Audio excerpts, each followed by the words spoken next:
Black Swan is one of those films that just kind of hit the medium, but it hit at a place where I was still coming out of Star Wars Episode 3. And so was Natalie Portman, apparently. Because, yes, our leading lady is none other than Queen, whatever, Mandelia, whatever. And what we get here is different. Different. But also, it reminds me of like just the pressure of being an image, which is maybe not so different from the Queen of Naboo, and that becomes its own mission, right? The quest to be the perfect, the ultimate, the most like the book, if you will, following the rules. Where does that come from is the question, and why is it like that one pursues this form of perfection if it is beauty that comes from the uniqueness of everyone's performance? So I had a lot of things in my mind when I went into this film. You know, I grew up hearing about the Black Swan, but obviously not really knowing anything about it besides the idea that it was a ballet inspired by the Swan Lake production. And that in itself is a sentence that I understand to a degree, but it's fair of them to lay out the plot and kind of the story beats of the play itself as you're going through the film. You're sort of learning what the tragedy is as you're living through it. And that is where its beauty shines most. The fact that these guys did not really shy away from the idea of what happens to that swan that is in the universe that is expecting so much of said swan up to what end is where we leave at. And seeing those steps and seeing those kind of those that descent into what could be considered madness was one of the highlights. I assume that is what most of the people who were enthralled by this title are attracted to, right? And yeah, it is there, and it's shown, and it's portrayed, and they go deep into it, and they it certainly opened certain open points in my eyes, and to see like why, why, how specifically, right? Why is a thing, but how one also ends up in X position is part of the journey, and the journey starts at home. So it was interesting to see that relationship and just the idea of a parent feeling like their moments live on with their future, right? The offspring's future.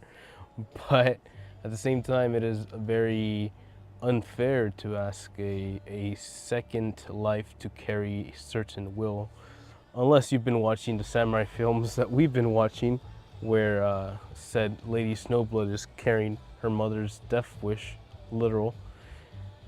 We see the girl really push herself to hit this ideal, this image that, although certain other mates are saying that's perfection comes through like letting go, through freedom. And as like a music person, just you you can see what the person is asking of Natalie Portman, and you can see where Natalie Portman is not really showcasing herself. And that is a nice detail if you're watching at their actual expressions or body expressions, or if it was just Natalie Portman just holding that acting chops, pretty damn good. We get to a point where it becomes do or die for this woman, and that's where we get the most sort of psychological elemental effects. It's very reminiscent of, was it Perfect Blue, Satoshi Kon? And I had heard that coming into this, that it was something to do with Perfect Blue, but seeing how those moments kind of are reflective on maybe inspiration or learning, or even adding its own little twist to it, but still alluding to a brilliant or twisted idea that came from a different culture, was pretty damn cool to see. It sort of brought everything together for me at a point that it made it feel like, oh, now we're starting to add all the layers on top. And now that you have all the pieces, now that you're getting certain pieces added to this, the fragments putting, like, making up the mirror, you get to see the reflection, the perfect image back. And I took what I took from it. I'm pretty sure most people have interesting takes about what certain moments mean or how the film actually ended. I don't think it leaves it open-ended, but either way, like, it's interesting to see how, again, how far one might take certain measures, especially if one's world is simply that, and that is all they know, and what that means to hit that level, to finally feel that freedom. And if it's a moment in time, or if it even is possible to capture lightning in a bottle. But hey, that's some beautiful sadness, my dude. Realsy. Natalie Portman did pretty cool job. She went from a girl who just wants to get good grades to, damn it, mother, you don't know who I am, even though the mother knew exactly what was going on. And yeah, man, it's interesting for her to go through this transformation of personal self-identity and what that meant for her, and how that changes someone, and yeah, just how that becomes what it costs, what it takes from one soul to kind of present that ultimate, that peak. Crazy stuff, my dude, but definitely very interesting stuff. If you have not checked it out, if you've never seen Black Swan, maybe they're still running it in theaters.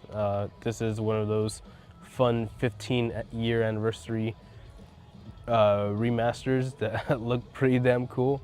And yeah, I honestly, on the IMAX screen with all that film grain, it really kind of felt like we were capturing a moment in time, and that really comes out on the big screen, or the detailed screen, right? So very good time, very great time. So I'm glad I was finally able to watch this.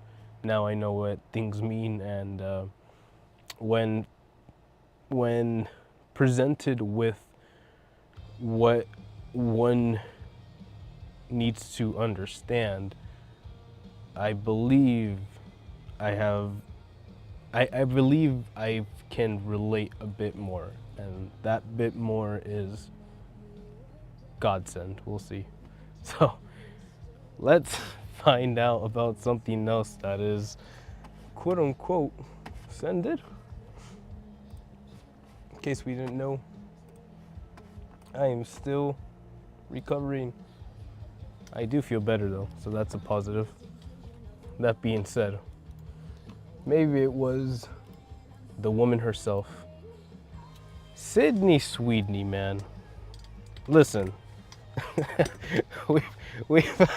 we've had our moments here on this channel with this young lady, and I don't dislike people, right? I've always care about the better of just humanity, and that I believe that involves a team game, a team player game, naturally. And obviously, you know, it's to understand someone, you have to actually be there. You have to show up. You have to invest your time to hang out with this person. So when there was 2 back-to-back films, one called Americana, second called Eden, we're getting there. Yeah, I told myself it's only fair. We gotta go sit down, and just gotta be chill and just see what this woman is here to represent. And hey, just God forbid one has a good time, you know what I mean? So, Americana. I wasn't really sure what to expect from this, save for the fact that there was this book that we had to read in college about certain people coming to America and blah, blah, blah. Pretty good book. But the moment they started introducing a young white kid who introduced himself as the Chief Clan reincarnation, and then the minute they started pulling out crossbows, I was starting to piece a couple of things together, and that's kind of cool, you know. Again, the idea of just kind of showcasing culture is fairly cool, and to do that in the year of 2025, one has to bring in the big guns. Big guns being, I don't know how this guy, if you've seen Fantastic Four First Steps, he's Mole Man. He is the guy right here, this guy. He is Mole Man, and I don't know who he freaking had contacts to, or whose number he had to dial up to be like, yo dog, I am in a Marvel movie. Tell Sydney Sweetie it's time. Because apparently this guy, who in character has proposed to 9 females in the span of 1 year, fair enough, is able to go on one last ride with Sydney Sweeney. And you might be able to say that Sydney Sweeney in this film plays a certain actoral part or something, or however far you want to take it. But the matter of the fact is that in this film, they give Sweeney a sort of speech impediment. She stutters when she speaks. And so this is where the fun begins. Because then it becomes a question of how confident is this woman in carrying this character for the rest of the film. This character who has a problem pronouncing herself, even though her job is to take orders from her guests, aka customers. And yeah, I know what I know. So it's alright. Thankfully, there is apparently another female friend that the internet was happy about. Yeah, this girl right here. Brunette lady, not her. Her. And she carries, let's say, the other half of this film. If you want to really give it credit, the film carries 3 storylines or story beats. One is Sydney Sweetie with her new friend, boy toy, and the second is the brunette lady who is escaping a relationship with her hopefully son. And the third timeline is said gang members who want to recover a Indian item, which is a nice Indian shirt, and that becomes the MacGuffin to have everybody intersect, where the young kid wants to return the shirt to the Native Americans. So now we have a quadruple plot of the Native Americans joining up to take the shirt back, and then young lady brunette goes back to her father's house, which is actually the home of a, you guessed it, neo-Nazis. Yep. And that ends up becoming the ultimate fighting ground of battle stage of said mafia, rounded up cowboy neo nachos, and the Indians. Yeah, cool. So I'll say this much. That was an interesting final scene. I think they did something interesting, and I believe that they did it from a very like honest place. You know, people are gonna say whatever they want to say, especially after the whole debacle of Sweeney's genes and what that means for the universe. But if any of that has a shred of relevancy, if hypothetically, then maybe a signal for help from Miss Sweeney is also what, you know what I mean, can be said, you know what I mean? Maybe she's like a mole, you never know. Maybe she is here to like flip the lid on some stuff. So I'm just saying, kid had fun out there. Mole Man from Fantastic Four probably had the time of his life being talked to, and then freaking little Indian kid, man. Little Indian kid has like this 1-to-1 with the blonde girl, and I swear to you, he is now emotionally scarred. She knows what she did, and he is now emotionally scarred. So that sucks for him. But that in a nutshell is what you get from Americana, which honestly interesting, you know. If we're gonna be like honest with each other, and if we're gonna open up, and if we're gonna be like cool about things and try to understand where we go from here, then yeah, maybe we need more representation in terms of like what it feels like. And if that is what a certain person is trying to do, give perspective or make someone kind of understand or help someone realize where they come from, then sure, let's encourage a sense of understanding with, you know, hopeful acknowledgement of a positive endeavor or future forward. And that sounds great. But you know what else sounds great? Finding an island and living alone away from the government. Or so we think. As the folks of Eden come to know.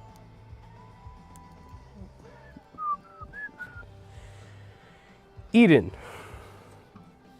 I don't know how true this is. It says it's based on events in the history, which, you know, apparently around the end of World War I, things got hectic or rough around the edges.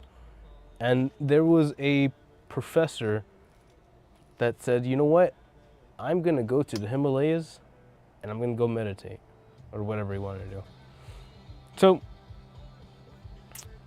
all that in the sake of humanity. Fair enough. So, dude and his wife end up creating like a natural farm mule ecosystem, right? In a tropical island where there isn't a spring of water, like fresh water, they find ways to harvest water, and they make it happen somehow. And they're proud of themselves, because man versus nature, you know, which is great. Until neighbor B shows up. Neighbor B is a doctor type of guy, or professor type of guy. He was in the military, but he's a smarticle man. And he brings his new wife, one Sydney Sweeney, to come live with him and his son from a past marriage, irrelevant, to start life in this new world, right? They're so inspired by the professor that said, oh, F the universe, we're gonna live in our own society and we're gonna cultivate for ourselves and blah, blah, blah, blah, blah. So excited from that news, from that media, ex-Marine professor guy, I'll just call him Marine guy, because they're both professors, right? Ex-professor doctor guy, there you go. Whatever. Uh, makes it to land, and in order to like have him turn back around, the old professor puts him in a shitty-ish place without vegetation and a way to grow crop, right? Thinking that that is enough to turn people away, like this almost sense of pride, going like, oh, look at what we've survived. These guys are not gonna have a chance against this. And to his amusement or impressiveness, they do it. They start cultivating. They start creating like crops, and they start growing things, and they start finding ways. And that in itself was kind of cool to see, right? The idea of how we as a society can like adapt, and how humans are such a parasitic nature that we find ways to survive no matter the circumstances. And commendable, right? We believe in the indomitable will of the human spirit, and seeing those guys really have fun out there and really busting ass. You know, some things, the best things in life are worked for, I believe at least. And seeing that really just kind of portrayed, also giving like a original sense of like colonialism, right? Like trying to land somewhere foreign and trying to understand the ways, the customs, and trying to like find out how to live, how to survive in this new patch of land with this new environment and these new set of rules for vegetation and stuff. So it was pretty interesting. So that's cool. Sorry, that's cool because you see you see the sciencey part of things happen. You're like, okay, somehow they could probably even like help each other out. They can probably just like do something grand with each other. In this universe, in this Eden as we have it, they can still grow abundant. And then the spoiled princess arrives. Yep, that's what we're calling her. So, Arma the Joy on this girl, she essentially gets a permit from the city or something closest to this island, and she is technically through law has the right of everybody's land. She technically has all the land, and she decides that the best way to start her hotel experiment is by taking the land where the people have already built their cultivation there. They put in their work, they put in their effort, and she shows up and she's like, oh, that's mine now. And that goes just about as well as you can imagine for everybody there. So you kind of get this part of tensions rising and just this now uncertainty of neighborism. Right? You used to think that they could somehow like work together and create something cool, but now with the inclusion of this kind of negative factor, and said negative factor adding more like lies and negative propaganda against each other, you see like the hesitations and the borders kind of rise up, and that all in a matter of days, right? And yeah, it's just really interesting to see the human nature of like survival at its purest human state. And all that could have been sustainable, hypothetically sustainable. But then you get to the point where said princess runs out of supplies. And obviously, like any investor without any sense of cultivation or creative artistic ability does not understand or does not have the ability to create from nothing, right? So this young lady, Ana de Armas, that's her name, totally real, is now going to steal from said Sydney Sweeney's family, and proceeds to tell the other family, the old professor, that uh, that the older family has been doing stuff to, it's crazy. It's crazy.